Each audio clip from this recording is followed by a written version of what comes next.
Love, but not the typical kind of love. Courageous love. Arguably, one could say that all love is courageous. But in today's day and age, more than ever, I think we have to overcome the apathy, the sadness, the alienation and fragmentation that we're living in.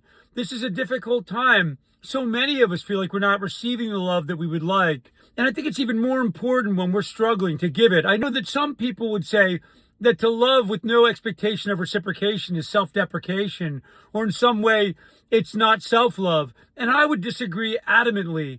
I think to love in spite of, to put yourself out there when there might be no good reason to, and love for the sake of love, to be decent and good and hopeful, and to be that light for other people that might be looking. You don't know who you might affect in that day. You don't know who might need that love. There's no such thing as giving too much love. I'm actually moved when I talk about this because I don't see anything out there culturally that we're mobilizing around. There's no leadership that talks about goodness or kindness or empathy, compassion, love, humility. We're not hearing that from leadership, from politics. We're not seeing that culturally. There were movements in past generations that were centered around that. And now there's a cynicism and there's this collective, almost nihilism. I want very much to offer a counter to that. I want to be a source of hope and light for others.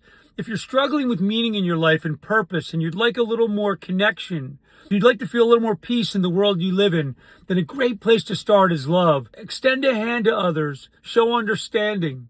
Be the lighthouse, not as a martyr, not as someone on a cross, but as someone who's doing the right thing in spite of. That's character.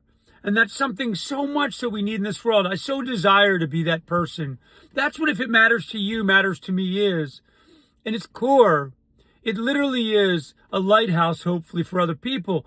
And it's also a resistance. It's me saying to that negative energy, I will not lose myself. I will not diminish the parts of me that are good and decent. I will not be beaten. I will overcome and I will transcend. Some of us have been broken and beaten by life, but that's a choice. You can flip it around now and you can choose to love, courageous love. And with that, as always, if it matters to you, it matters to me. Be well.